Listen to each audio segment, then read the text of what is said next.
All right, what is going on, y'all? It is the Caveman back at it again with another live stream following the Sunday night football game. There's a lot I want to unpack today regarding the Sunday night game, as well as just what happened in Week 12 as a whole, because there was a whole lot that went down. And I want to be sure to get to as much as possible, and then as the week progresses, we'll be able to have more conversation as we unpack everything. But just for some immediate reaction. For the sake of immediate reaction, I like to go live nowadays and have some conversation with whoever's awake at this dawning hour of 11:47 at night. But let's break things down. I'm going to put out the tweet regarding this live stream real quick, and then we'll really get things going. Plus other Week 12 thoughts. Okay. So yeah, I mean, what are if you guys are stopping in right now, be sure to drop a comment, drop a comment, drop your thoughts on tonight's game and anything Week 12 related. I want to touch on all of it with you guys.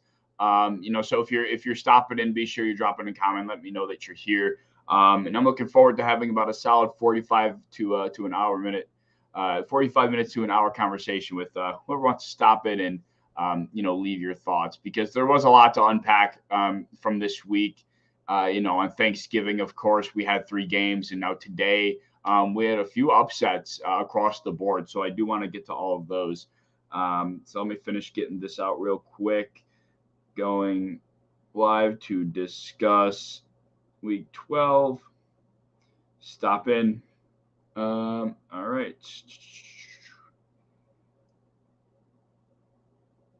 All right. That's out. Let's get. All right, let's get this going here. So yeah, week number 12 consisted of, like I said, a lot of upsets across the board. We saw one major upset in the Jaguars Ravens game. That was one of the bigger upsets that we saw today. Somehow the Ravens ended up losing. They choked that one away. I thought the Packers were going to win tonight. I did take them to take down the Eagles because the Eagles have looked a little bit uneasy as of late. They haven't been playing with the same confidence that I felt like they had earlier in the season. And so I took the Packers, and lo and behold, the Eagles were not able to stay in it for very long. But with the defensive effort that the Eagles put forth, or the Packers put forth, they're not beating anybody. Of course, the Eagles' offensive line is very solid. It's very good. But the Packers front seven got ragged out from start to finish. It was rather embarrassing for Joe Barry's unit, a unit that struggled all season. But it just got to a point where you knew what the Eagles were going to come out and do, and it just didn't seem like a unit that was ready, that was prepared, that even cared at some point. The amount of missed tackles was just absurd by the Packers front. They couldn't bring they couldn't bring the ball carrier down. With the first guy ever. I mean, whether it was Kenneth Gainwell, Boston Scott, Jalen Hurts, Miles Sanders, the ball carrier was breaking at least one tackle per rush.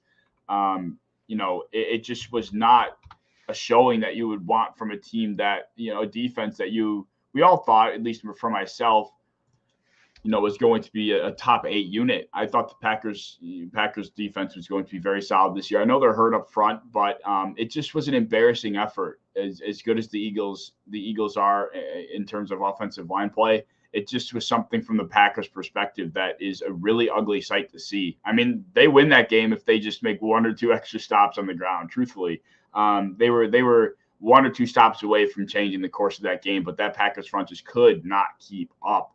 And Jalen Hurts did not have the best of days throwing the ball. I mean, they were not finding the most success when Jalen Hurts had to drop back and throw first down, or he had to gain a chunk through the air. He wasn't excellent through the air tonight. Everything was done on the ground with Jalen's legs or one of the running backs. And the Packers just weren't able to get the Eagles in enough situations where Jalen Hurts did have to pass. Because if they were able to, I think they easily win this game. I mean, 33 points from your offense that your wide receivers barely contributed to, other than Christian Watson's long touchdown. Can't ask for much more, truthfully, from the Packers offense. They did everything they possibly could considering the circumstances. Aaron Rodgers went down, Jordan Love came in, they still were putting up points, and the Packers defense just let them down time and time again.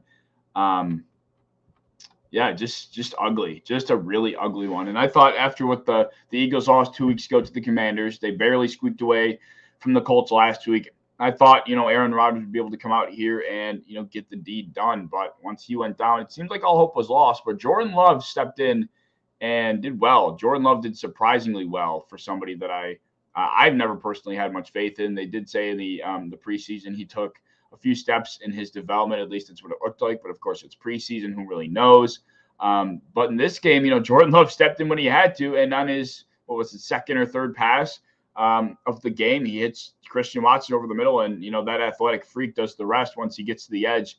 You can't give Christian Watson any type of space because he will burn you, and we saw that.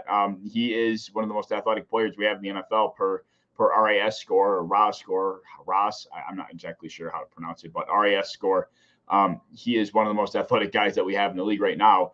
And once he found some separation over the middle, Jordan Love put it on him, and he was off to the races. And as crazy as this might say, if we see Jordan Love for a little bit longer than we did, is he better than a very banged up, not healthy Aaron Rodgers? I mean, it was evident that Aaron Rodgers was struggling with injury. He has a broken thumb. We knew that going into the night. And it wasn't really much of Aaron Rodgers' fault at times, but I guess just a younger, healthier, fresh, not as mentally beat down, Jordan Love in comparison to a beat down, hurt Aaron Rodgers. You could have gotten a little bit more out of your offense as much as they did originally. They might end up even winning this game. A lot of things could have went more in the Packers' favor, but they did themselves no favors tonight.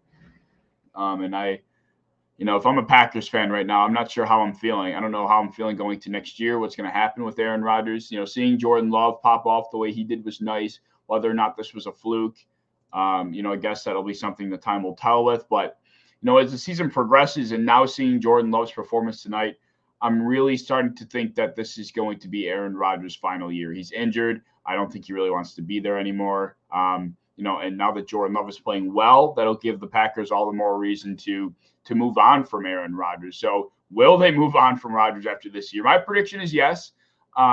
I guess we'll see what happens, but I don't think he's going to retire. I think he's going to be going somewhere. It's just a matter of where. I don't think he's going to end his career on this type of note after winning back-to-back MVPs. So I think Aaron Rodgers will be finding a home elsewhere. It's just a matter of where. Is that San Francisco? Is it going to be, who else can use a quarterback? Who knows? Maybe he ends up in Indianapolis. They go through another one of those quarterback cycles and try to bring in another guy that they think can win a Super Bowl for him. And, if Aaron Rodgers ends up in Indianapolis, then what's going to happen to him, just like Phillip Rivers, who actually didn't do bad in Indy, to be fair. But Carson Wentz and Matt Ryan, they've all turned into graveyard quarterbacks when they got to Indianapolis. So that would probably happen to Rodgers too. But yeah, I don't think Aaron Rodgers returns to the Packers after the season, but I also don't think he retires. So not sure what that's going to be like when that offseason decision comes, but it will be one to watch for sure. But the Eagles, are they real? I guess is the real question. Are the Eagles real threats in the NFC? I would have leaned toward no prior to tonight, but after seeing that performance, I'm going to go back to leaning more toward yes. You think MGM says, what's going on, MGM? Nice to see you in here, man. I think he's going to stay so he can retire a Packer. Yeah, I mean, I know that the Packers and Aaron Rodgers have had a rocky relationship in the past. It seems like that's been mended, up to this point in time. But, is it mended enough to where he feels like he's got enough steam in his tank that, he's going to want to stay there one more year and, try and win another Super Bowl? I think, obviously Aaron Rodgers is going to want to win a Super Bowl if he stays in the NFL for another season. So, and the Packers, the way this roster is built and what they've, not been able to do, it's been very evident that the Packers they're not a team that can have that opportunity anymore. I think Christian Watson's coming along nicely, but as far as the rest of the roster goes, I don't think that defense is going to be where it needs to be to win a championship. That offensive line has dealt with, a lot of problems this season as well, partly due to injury, but they have a lot of guys up there in age as well. I just don't think the Packers structurally are ready or are able to win a championship at this point in time. And I don't think they will be next year. So, if Aaron Rodgers decides to stay in the league, he recognizes the situation and, he's going to want to win. So whether or not he believes that's with Green Bay, I guess is up for debate. But I don't think he necessarily cares to retire as a Packer.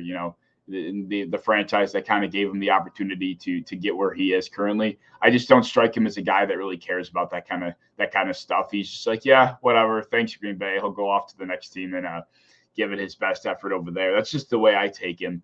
So I'm not too sure he cares about the sentimental stuff, but I don't think he retires next year, or going into next year, I should say. I think he'll be sticking around. As far as the Eagles go, I do want to talk about them, though. Like I said, the Eagles, I was leaning more toward no, that they were real threats in the NFC prior to this game because of their last 2 weeks. But now I'm going to lean more toward yes. The way they manhandled the Packers up front was, as bad as the Packers are up front, it's still a very impressive performance. And, Jason Kelsey, Lane Johnson, led by a couple of veterans, they really showed what they could do and how they can control a game. As I was saying earlier, Jalen Hurts did not look that fantastic through the air. Whenever Jalen Hurts had to drop back to pass, they struggled at points. And it really was all done with the legs of the Eagles runners. So if the Packers found themselves in situations where Jalen Hurts had to pass more often, I think they win this game. It's just not been Jalen Hurts, the same Jalen Hurts I feel like that we've seen earlier in the year, the one that seemed to be able to drop back and drop dimes into bread baskets. I can't breathe because I'm not drinking water. Oh my God. It just hasn't seemed like the same Jalen Hurts that we saw confidently as a passer early on in the season. So, like I said, the Eagles are contenders, I would say, in the NFC, just considering the landscape currently. But they're going to need Jalen Hurts to remain consistent as a passer because they're not going to be playing the Packers front every week. What's going on, Sparrow? Happy birthday, man. That's awesome. I hope you had a fantastic day. If it was today or if it's in 2 minutes, if you're talking about tomorrow, which is in 2 minutes, I hope you have a fantastic day. But happy birthday, Golden, man. Awesome, MGM. Nice to show love, man. But yeah, as far as the Eagles go, like I said, definitely leaning toward more contenders. A.J. Brown, he needs to get his head out of his ass. It seems like, he's been going through a rough patch. He's had 2 lost fumbles in the last couple weeks. Hasn't been nearly that same X factor ever since like that Steelers game where he had 3 touchdowns. I feel like we haven't seen A.J. Brown really establish his dominance, and maybe that goes in part to Jalen Hurts is lacking confidence passing the ball, or maybe there's just some inefficiencies going on with his game in that sense. But A.J. Brown personally has not been great either. We haven't seen the same A.J. Brown that we saw earlier in the season that some people were ready to don a top 5 receiver. People were putting A.J. Brown in the top 5 wide receiver conversation early on in the year because of how well he started off with Jalen Hurts and the connection they built. And, as much as that conversation may have seemed warranted at that time, it's become very apparent that that's just not the case. A.J. Brown is a very good receiver. I would say he is a top tier 2 wide receiver, but not quite tier 1. I would consider tier 1 these top 5 to 6 guys. And, he's not quite in that conversation for me. But, Jalen Hurts, I think the only thing stopping the Eagles right now is, whether or not Jalen Hurts can drop back to pass and, win that team a football game that way. That will be their biggest challenge because they got the rest of it down. The secondary is very solid. They had C.J. Gardner-Johnson go down, and this rookie steps in. He's played 2 snaps in the NFL. The kid's 23, and he steps in and picks off a Hall of Fame quarterback like 3 snaps into his first NFL career game. Second, I guess, but it's like they have a very solid secondary between James Bradbury, who's become one of the best free agent signings of this offseason, one of the most underrated, I would say, signings. He's been fantastic. Obviously, Darius Slay's been playing otherworld. They of course have Fletcher Cox up front. They traded for Robert Quinn. They brought in Ndamukong Suh. They brought in Linval Joseph. They really have everything figured out. And then, of course, the offensive line and the ground game we saw straight. So it's going to be on Jalen Hurts' shoulders to be able to figure it out down the stretch. It's just like who they play, right? I mean, we're going to be looking at a playoff picture. MGM says, so are the Packers out of the playoffs? Technically, no. What are they, 4-? The Packers are 4-8. They technically could finish 9-8, and that would probably put the Packers in a postseason spot. Considering the NFC landscape. But, no, they're not going to win out if Aaron Rodgers is injured and they hold him out for any amount of time. They're really screwed. I mean, they have to win out to go 9-8. So it's just not feasible. So I would say mathematically the Packers are not eliminated, but realistically, yes, their hopes are shot. Even if the only chance they'd have is if they were in the NFC South, which of course they're not. The Buccaneers losing today was a huge, huge shock to me. I did not think they were going to lose to the Browns, but David Njoku comes out like Batman with a one-handed catch in the back of the end zone on a fourth and 8, and Jacoby Brissett and the Cleveland Browns walk out of Tampa with a win, a shocking win at that. And they keep their playoff hopes alive. Big win by Cleveland. I don't want to root for Cleveland because of, how things went down with Deshaun Watson and, screw off with that scumbag. But I've been a humongous fan, going off track of Sunday night for a second here. I've been a humongous fan over the last 2 weeks, over the last few weeks, I should say, of Jacoby Brissett. Jacoby Brissett has been playing excellent football. I would say Jacoby Brissett's a top 16 quarterback right now, considering the way he's been playing. And they're going to obviously bench him for Deshaun Watson as he comes back next week. But don't be shocked if Deshaun Watson comes out and he sucks. And this offense is not nearly as efficient through the air as they were with Jacoby Brissett. Jacoby Brissett is a seasoned vet in this league. Jacoby Brissett's gotten comfortable in that offense. He's obviously built a very solid rapport with Amari Cooper, Donovan Peoples-Jones. He loves David Njoku. Him and David Njoku have one hell of a connection. And now you're bringing in Deshaun Watson, who I'm not even sure if the locker room is sold on him. I would imagine they are at this point. But, given the controversy surrounding his name, that would be, that could break a locker room, culture-wise. But I think they're probably past that point. But, as far as Deshaun Watson's play goes, who knows if he steps out there and looks like Deshaun Watson as we used to know him as. In the preseason he played, he didn't look great. He really didn't put any highlights up in the preseason. So he's going to be stepping onto the field against his former team, who, kind of gave the Dolphins, granted they scored 30 points in the first half, but in the second half, the Dolphins were held to 0 points. They gave them fits in the second half. So, I think there could be a reality in which we're sitting back and thinking to ourselves, wow, the Browns are actually better off with Jacoby Brissett. And then we'd be thinking to ourselves, that's two teams this offseason that traded for big-name quarterbacks, obviously the Browns being one, trading for Watson, that were better off with the other option they had. And for the Browns, it would be Brissett. And the other team, for example, would be the Broncos with Drew Lock or Teddy Bridgewater like they had last year. Those two options. They've been, as bad as they were, as mediocre as they brought that team, up to. They were better than Russell Wilson. Russell Wilson's been flat out terrible, and the package they gave up for that guy is ridiculous. Golden says, can you come out with more games content? Are you talking about like Madden stuff? Because I could. I don't have an Xbox, which is the problem. I guess I could buy it for the PC, but I also don't like playing games single player. So I would have to buy an Xbox if I wanted to do that, which I guess I could. It's going to be Christmas time. Maybe somebody can help me out, sticking an Xbox under the Christmas tree for me. But yeah, it's definitely something I can try and do. It's just tough with work and stuff, trying to cover the rest of the NFL. But it's definitely something I can consider.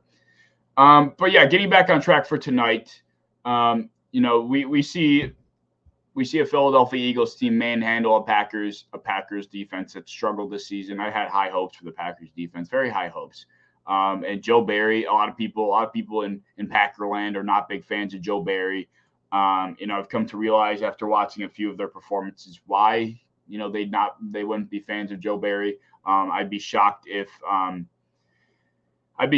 Joe Barry somehow is, the remaining defensive coordinator. I'm not sure how long he's been there, but this has been an embarrassing performance defensively. A defense that I thought was going to really help out an offensive unit that we all knew would struggle, and they've been the worst half of that Packers team, which never could have guessed. Jim has a question. I have a question, Caveman. What's been going on with Baker Mayfield? Why is he benched? Baker Mayfield, it's honestly pretty simple. He's just not. I think ever since what happened with the Browns went down, it's just a matter of his mental state. I think the mental state of Baker Mayfield has caught up to him. I think, after feeling backstabbed, by the Cleveland Browns organization. I just don't think he ever was able to bounce back mentally. I think he's big talk. Like, he's obviously always been a big talker. He's always been very confident as a human throughout his college years. Obviously, the Heisman winner, humongous personality at Oklahoma. That's how we knew Baker Mayfield coming into the draft, and that's why he was the number one overall pick. So I think at this point, it's just, he's trying to keep himself upbeat, but it's just all a mental game. He hurt his shoulder. He wasn't able to make the throws that he used to be able to make. He started, throwing bad interceptions, making poor reads. The entire city of Cleveland turned on him.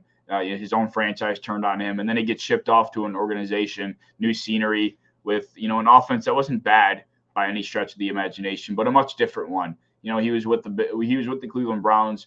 He was able to turn around and hand it to the best running back in the NFL almost every down, and then hit somebody over the middle on a play action pass. And then he goes to Carolina, and he's got Christian McCaffrey, but Christian McCaffrey isn't Nick Chubb in the sense that he can't turn it around and hand it to him for 5 to 6 yards a touch, almost every play. It's a lot different, and he didn't have, he might have had DJ Moore and Robbie Anderson, who eventually fit his way out of there, but it's just a much different offense, and I think his mental state wasn't prepared for that. And now we got the Baker Mayfield we got, and now he's been benched for PJ Walker and now benched for Sam Darnold. I just think it's a matter of mental state and going from, two situations that are drastically different, and he just wasn't able to keep it up confidence-wise. And, now we unfortunately have the Baker we have today, and it's really sad. I always liked Baker Mayfield. He's a dog. The dude's a fighter. He never went down easy, and I like somebody that's, willing to talk their shit.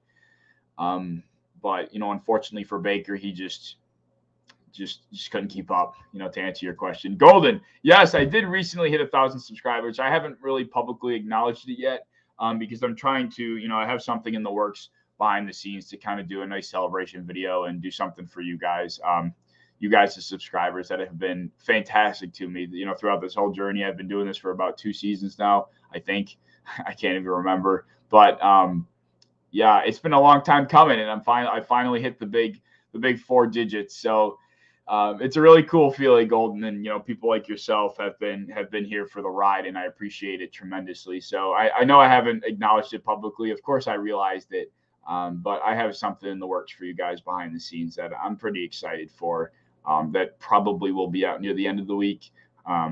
But yeah, thank you guys for 1,000 subscribers. I guess I could say it now, right? It's not like I'm hiding anything. So 1,000 subscribers, really cool, guys. So thank you, anybody, for watching, subscribing, liking. Means the world, man. It means the world. But definitely going to address that later on in the week, Golden, I promise. Do you think Baker Mayfield will be able to get it together and back to? No, unfortunately not. I think Baker Mayfield's days of being a potential starter are over. He got the Sam Darnold look in the sense that he got traded to the Panthers, and if he had an opportunity to turn it around, it would have been there. I think if there's really a desperate team that needs him, I actually don't even think there's a chance he gets a look as a starter throughout the offseason.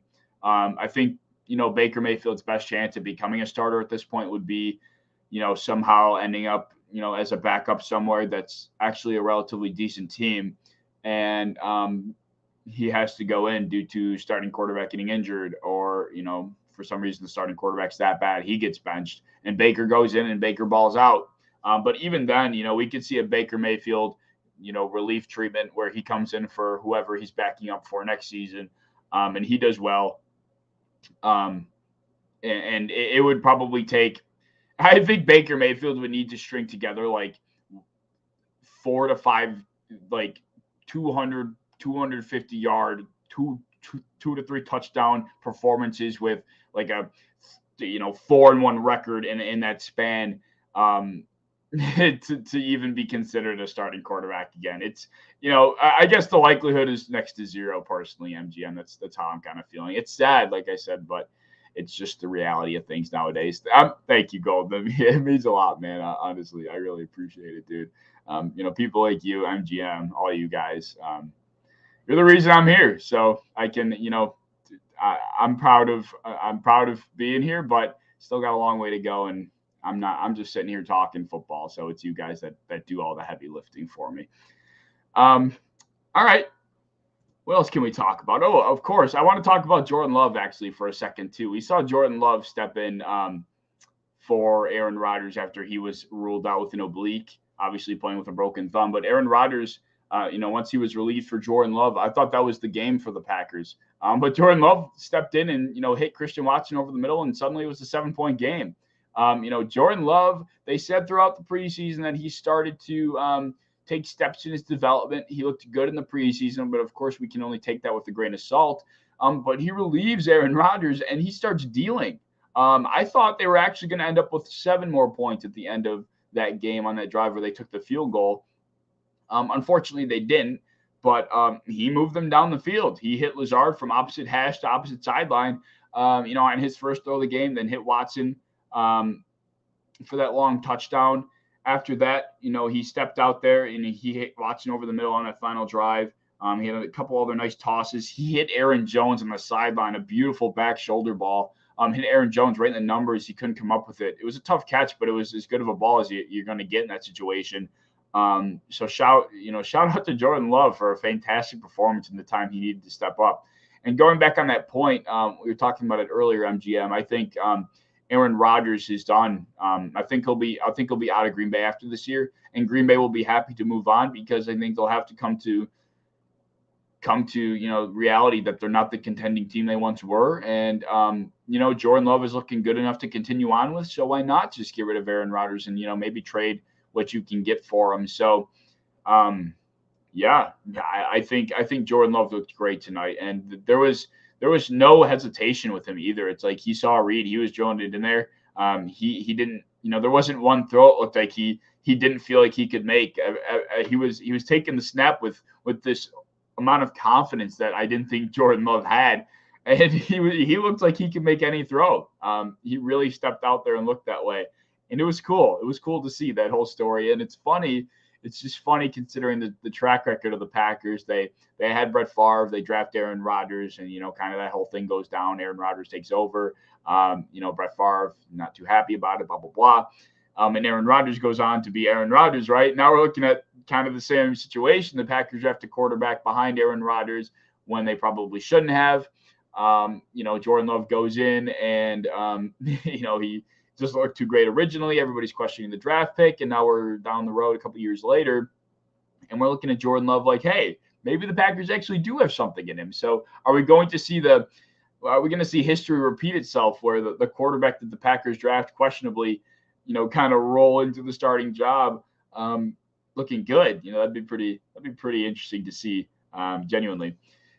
Jim says Green Bay has a bright future. I didn't even know Jordan Love was the QB picked before Jalen Hurts. I didn't know that either, actually. They did say that on the broadcast, and that was news to me too. Like, of course, I probably could have put it together after thinking about it a little bit, but apparently he was drafted before Jalen Hurts, which is pretty shocking to hear out loud. But here we are. Could you imagine if the roles were reversed and we saw Jalen Hurts step out there for the Packers for the first time, and Jordan Love was on the other side of things, dealing the way Jalen Hurts has been recently, and he's got the Packers at 9-1? What a reality that would be if it was the other way around, and it should be the other way around. Obviously, we've seen it.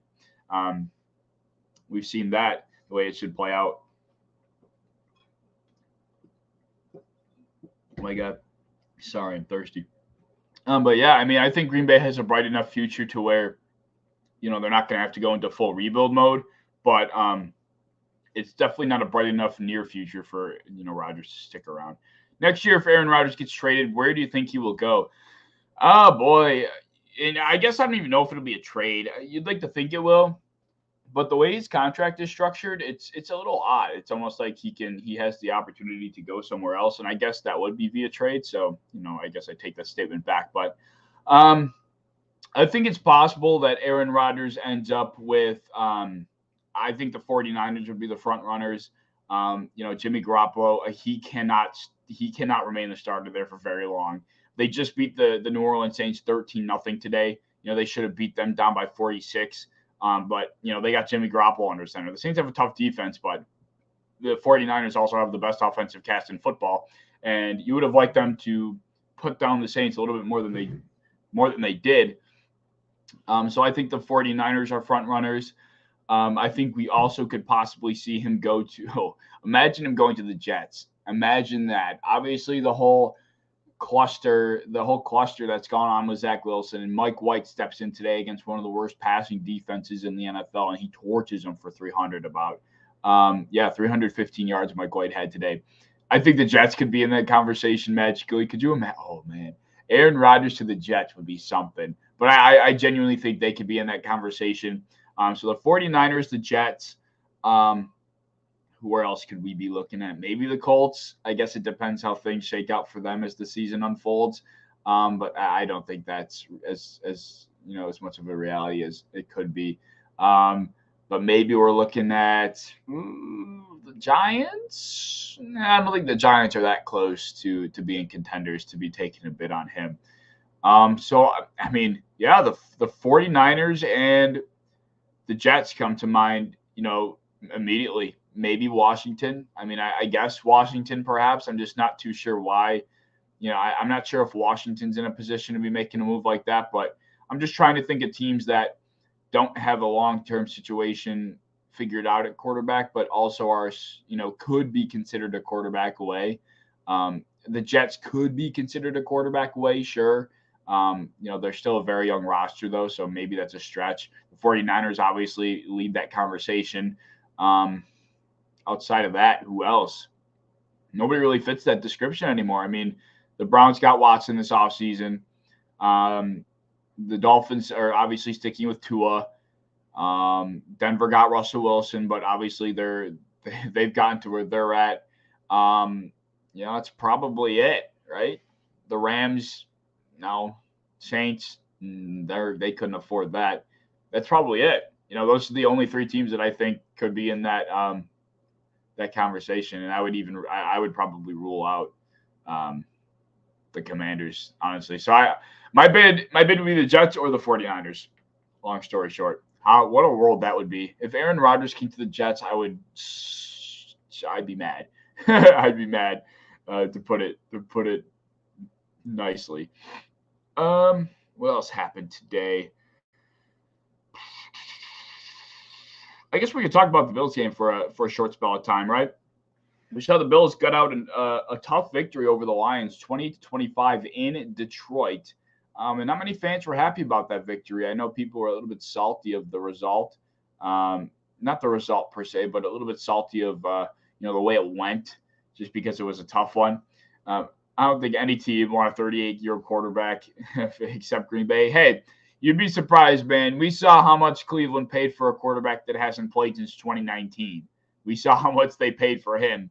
We saw how much the Broncos paid for Russell Wilson, who previously to trading for him wasn't looking great to begin with. And although I was one of the many people proclaiming that Russell Wilson wasn't washed, they went out and paid him. They went out and traded for him. So as wild as it would seem, there are teams out there that will be willing to do it if he's available. Trust me, especially just based on this recent offseason. Which one would you have starting, Taylor Heinicke or Carson Wentz? I would have to Heinicke. Yeah, I mean, I think rolling with Taylor Heinicke right now is the right move, only because it's just because he's winning the team games. He's not a good quarterback like by any means, but he's a leader. Sometimes all you need to do is be a leader. I think to be a great quarterback in the NFL, you need to be talented. You need to be a talented hard worker, but you need to be a leader of men. Somebody that can rally a team together. And, sometimes teams are in a situation where they don't have a guy that fits the description, as far as both of those requirements go. Sometimes you need a guy that can do one or do the other. And, they have a guy that can do one of those things and rally a team together. He knows how to win football games, I guess, somehow. And, he's clutch. He really is. It's a very ironic thing. The guy is not good, but he's clutch. He has made many clutch plays in his playing career since 2020, stepping in for Alex Smith when he hurt his shin. And I'll never forget Taylor Heinicke diving for that pylon against the Buccaneers the year they won the Super Bowl, nearly knocking out the eventual Super Bowl champs in the wild card.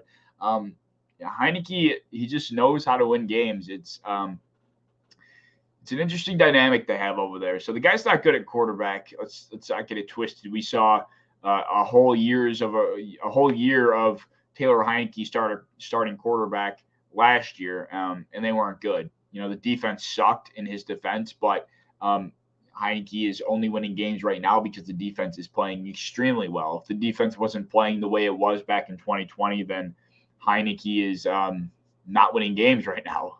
It's plain and simple. But the defense is playing well enough to where Heineke just has to play mistake-free football for the most part, and they're going to get away with winning games like they did today, 19-13. What did they win last week? Let's check out the Washington Commanders schedule as of like they're 7-5. That's wild.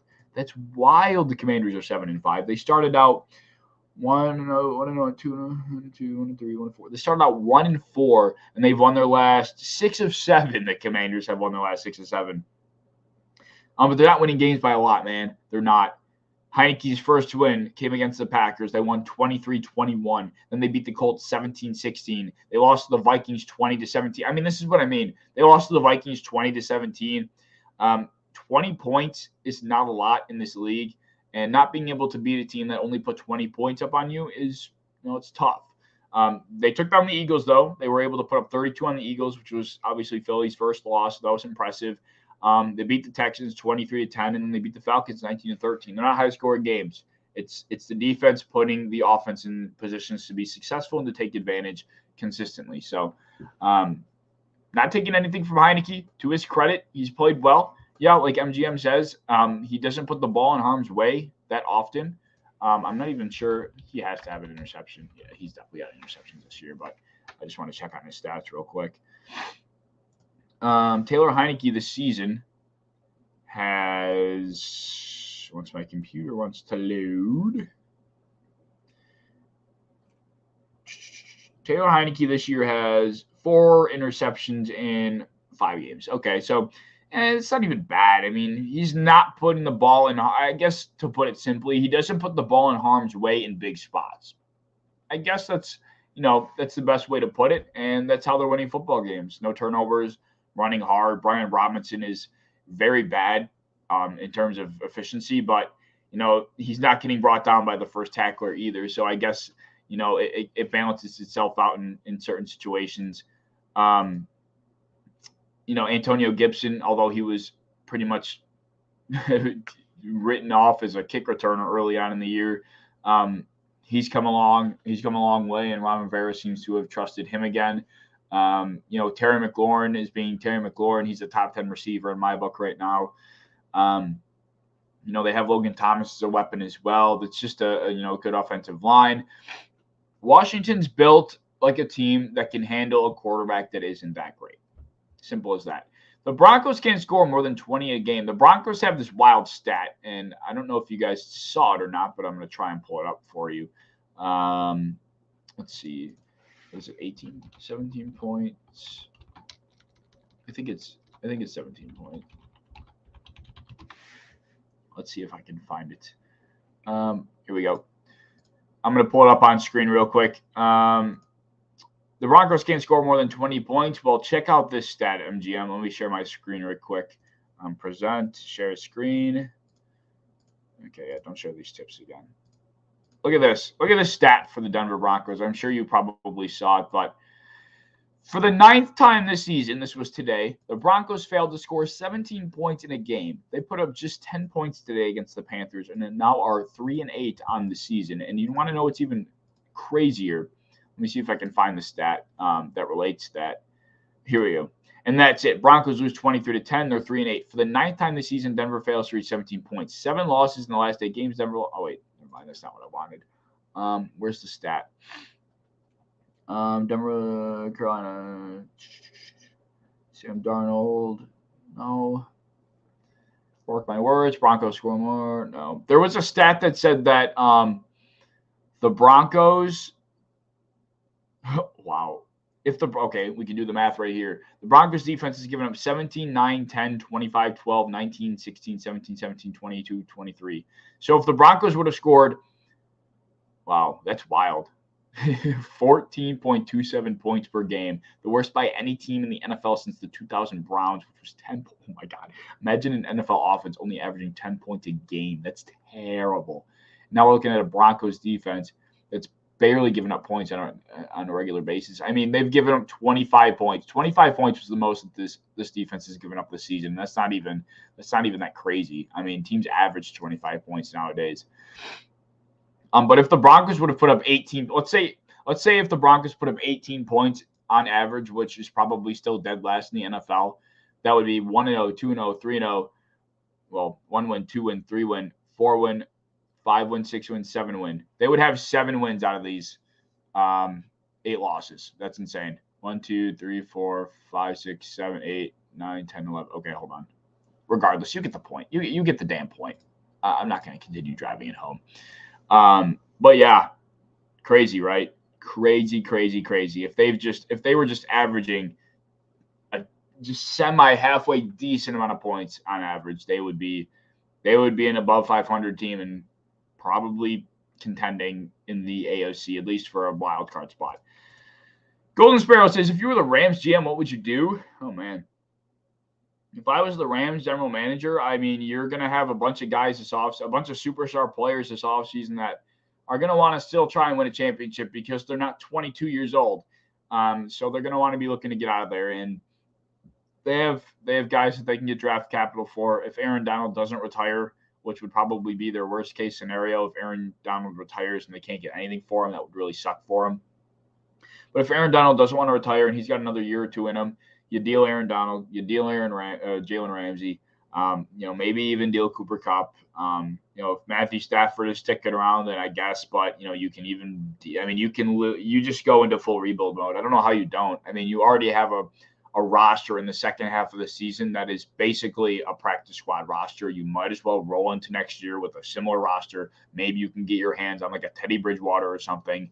Like I said, pretty much blow it up. If I'm the Rams general manager, I'm looking at a Carson Wentz. I'm looking at a Teddy Bridgewater, maybe even like a Drew Lock, just somebody that can get you, that can be, I guess, looked at as a decent starter to some extent, a startable quarterback in this league. And you're starting him, putting him behind that offensive line that's all right. With Van Jefferson, maybe you bring in a veteran wide receiver. I'm not sure what the market will look like, but maybe you slightly overpay on a decent veteran wide receiver just so you have one guy out there. And you try and get what you can via draft picks and just draft. You can only draft. They're not going to have a first rounder this year because they shipped that away. So they're just going to have to trade away their stars if they want any chance of turning the ship around in recent in the next coming years. But this is what they paid for. I mean, they knew when they traded away all these draft picks, this is what they'd be experiencing. Granted, I don't think they necessarily knew that they would be one of the worst teams in the entire league because Cooper Kupp goes down with an injury. And, of course, Matthew Stafford's been in and out of the lineup. So, and Van Jefferson's been out. I think Van Jefferson being out has hurt that offense a lot more than people want to really acknowledge, but that's neither here or there. But regardless, they need to trade everybody away, all the names, get as many draft picks as they can, bring in a veteran bridge quarterback, maybe overpay for a wide receiver, and just try and get by next year and get a top 5 pick. That's all you can do. MGM says, did the Broncos waive Melvin Gordon? They did waive Melvin Gordon, and why? They waived Melvin Gordon because Melvin Gordon has butterfingers as far as ball carrier goes. I don't know why all of a sudden he went from when Javonte Williams was healthy, Melvin Gordon couldn't get off the field. The dude couldn't get enough of handling the ball. Nate Hackett loved Melvin Gordon when he was out there. Oh, excuse me. Melvin Gordon was Nate Hackett's favorite running back when Javonte Williams was healthy. But for some reason, as Javonte Williams went down, Melvin Gordon was still becoming a committee running back via Latavius Murray or whoever else they had back there. They had Philip Lindsay at one point. I think they might have even had Philip Lindsay back again. But either way, they waived Melvin Gordon because he just fumbled too much, and it was probably frustrating. And obviously he was getting benched, a few times because of those fumbles, and Melvin Gordon was salty about it. And I'm sure they had some disagreements, and Melvin was probably, behind the scenes, like, then waive me. Like, I'm done. I don't want to be here anymore. So he's gone. Where will he end up? It's a tough one. Where will Melvin Gordon end up? I guess it'll be a matter of, what team really needs some depth at that position. I don't think he ends up on a team that's making a Super Bowl run. Maybe it's possible that he could. We'll see what happens in Jack. Oh, they did bring in Darrell Henderson. Yeah, Jacksonville already brought in Darrell Henderson, so that's off the table because we saw Travis Etienne get hurt this week with, a foot injury. Not sure how, bad that was. Where else could Melvin Gordon end up? Baltimore loves just bringing in a veteran running back. So I guess maybe Baltimore. We could see him end up. I think actually, book it right now. Melvin Gordon is going to San Francisco. They just lost Jeff Wilson. Or they traded away Jeff Wilson. They lost Elijah Mitchell to an MCL injury. He's probably done for the season. I don't know who else they have on that roster, but it's Christian McCaffrey right now, and we've seen that they do not want to have McCaffrey taking on a massive workload. They want to keep him as fresh as possible. So book this right now as we speak. Somebody bookmark it. I'm going to clip it because I know it's going to happen. Like, I'm so confident. Now that I'm seeing this, I'm so glad you asked this question because I feel confident in this take. Melvin Gordon will be a San Francisco 49er. Maybe not by the end of this week, but Melvin Gordon will be on the San Francisco 49ers. So that's where I think he's going to end up going. Maybe by the end of this week.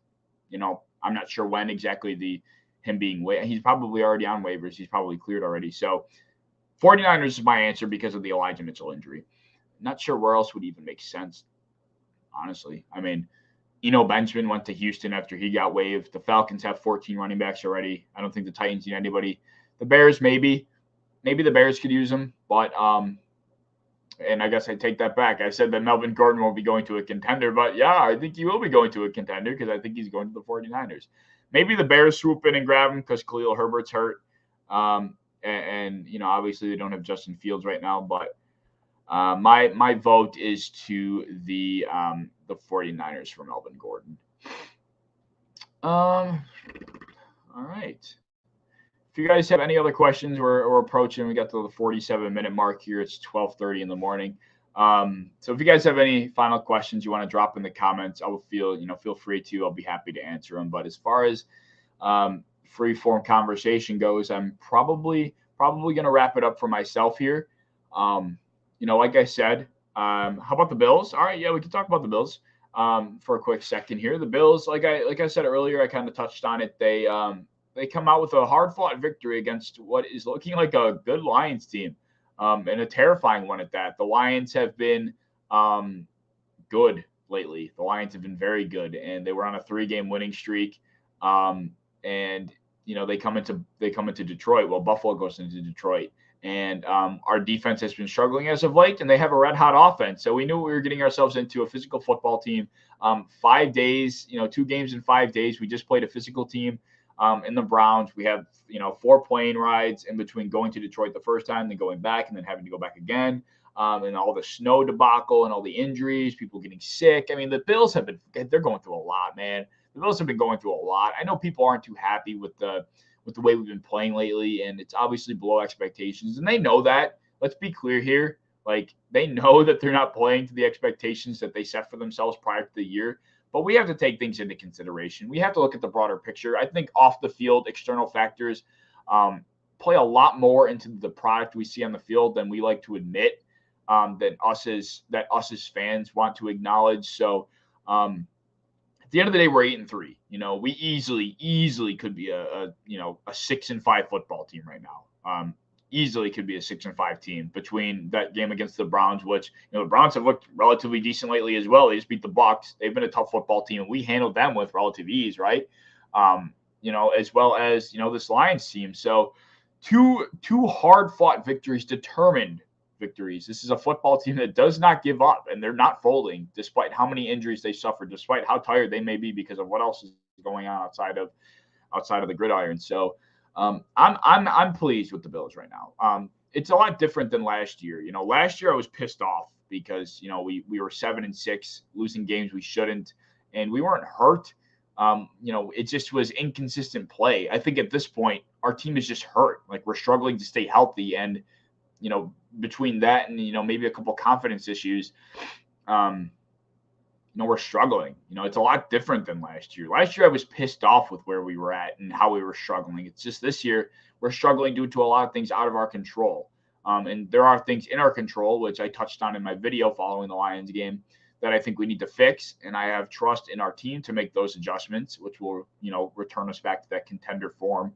But, the NFL is weird. It's hard to win games in this league. And considering the state we've been in, the fact that we won back-to-back games on an away field against very physical football teams that have been hot, God bless. Hats off, man. It doesn't matter if we're supposed to be the best team in the last 10 years or the worst team in the league. I mean, this is a tough league. Good win. Good 2 wins. So I'm happy. Raleigh, man, what's going on? Happy to see you in here, dude. Thank you for popping in. Jonathan Abram, any good? I mean, he's not bad. He got waived by the Raiders for a reason, right? I think he could be a locker room problem. I think that was part of it. I don't know if he got signed anywhere. Did Jonathan Abram get signed anywhere? I'm not too sure. But he's not a Bills option. I wouldn't view Jonathan Abram as a Bills option. What about John Brown? Yeah, I think I was playing Call of Duty actually, and I looked down at my phone after a couple hours, and apparently we signed John Brown. I'm like, what the John Brown's back? We need help. I mean, I don't know what kind of impact we're going to be seeing John Brown have, but I'm not expecting John Brown to get on this roster and make an immediate impact. I don't even know if he'll be dressing, to be honest, but touching to the point of Raleigh here, I do also think OBJ goes to Dallas, but there were people out there saying that because we signed John Brown, that takes us out of the OBJ sweepstakes. I think these things are completely unrelated, and one does not impact the other decision at all. One does not impact the other decision in the slightest bit. What John Brown provides right now is insurance at the position because we're hurt, we're depleted to shit. That's what John Brown brings, a familiar face that we can trust in the case that we need to have him. OBJ is a guy that we bring on to make that final push to the Super Bowl. He's a guy that we bring on to, kind of put the cherry on top of things as far as offense goes. So it's just not. I know Nate Geary was out there saying, "Oh, this takes us out of the OBJ sweepstakes." It's like, no, they don't. This does not have any impact on the OBJ situation for the Bills. Although I don't think we get him, I think OBJ goes to Dallas, but it won't be because we signed John Brown and all of a sudden we're thinking, nope, we're good. We don't need Odell Beckham Jr. We brought in John Brown. Come on. Let's think with our heads here. Let's be smart. Let's realize that John Brown is a veteran that's been on waivers he's been a free agent for who knows how long. And, finally got his number called by a team that's decimated at the position that also is familiar with him. It's just, the two things, 2 + 2 = 4 here, folks. People just out here spreading misinformation. I like Nate Geary. He's obviously a cool dude, but he just talks out of his ass sometimes. Let me tell you. Raleigh, shootouts is crazy on COD. Yeah, it's crazy unless if you're the team doing the, creating the craziness, then yeah, it's fun. But if you're the team getting shit on, it's not fun. Jonathan Abram went to the fitting. Jonathan Abram to the Packers is very fitting considering the circumstances that they're enduring right now. Did he play today? Is he a decent run stopper? Why do I feel like he's an okay run stopper? But I don't know, truthfully. But yeah, the Packers need him. The Packers need anything they can get on the defensive side of the ball after today's performance. I can't even believe the Packers offense put 33 points up on that defense. And the fact that they couldn't win that game with 33 points is embarrassing. Got steamrolled, man. That Packers defense got steamrolled. I can't believe they only lost by 7. They should have lost that game by 55. Embarrassing performance by Joe Barry's unit. Like I said, guys, if you guys want to keep up some comments, for some conversation starters to get this going. But if you guys are out of ideas, it is 12:40 a.m. Packers are done. Yeah, Packers are done this year. He's going to play and Rodgers is going to be. I agree. I think the Packers are packing it in. They're 4-8. Would have to win out to have a chance. I think at a postseason spot. But if Jordan Love is able to build off of that performance he had tonight, I think it's safe to say that we were touching on this earlier, Raleigh. I think it's safe to say that maybe we see more Jordan Love this year, and maybe we see Jordan Love next year because Aaron Rodgers is out of here. I don't think Aaron Rodgers stays with the Packers.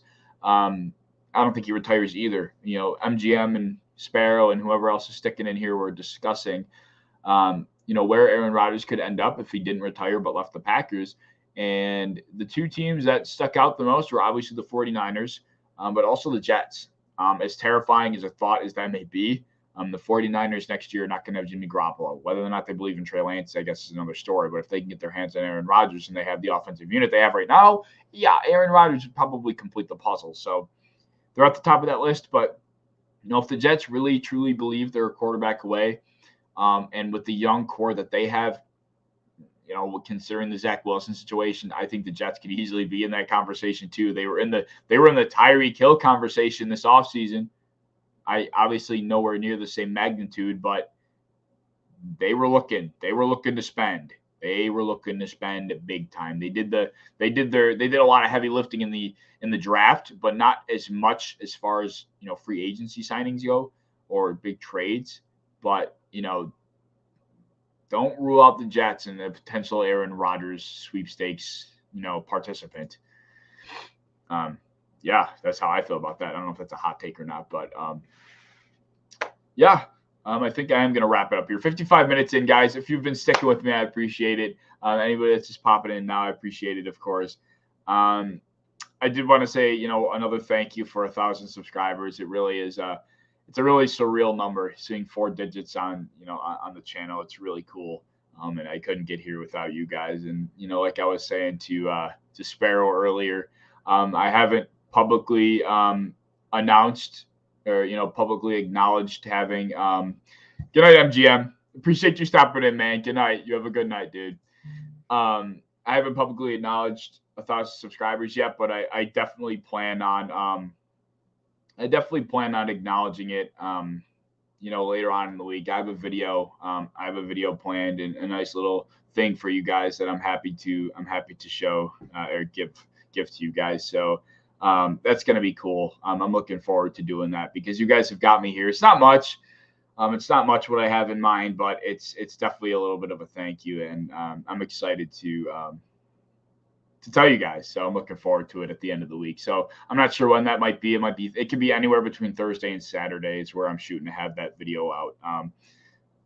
So yeah, be on the lookout for that. But I appreciate all you guys for sticking around. 1,000 subscribers is really cool. And anybody that's stuck in here tonight, Gina, new face in here. Gina, go Saints. Are that good luck with the Eagles? Go Saints. Are that good? Good luck with the Eagles. Yeah, the Saints are screwed. The Saints are screwed. But yeah. Hope you guys have a good night. Have a fantastic week. I might go live after Monday Night Football. I haven't decided yet. But Tuesday, The Cave is on. Going to be back with The Cave. It's been a little bit, but that'll be back on Tuesday. And yeah, you guys have a good night. Go Bills.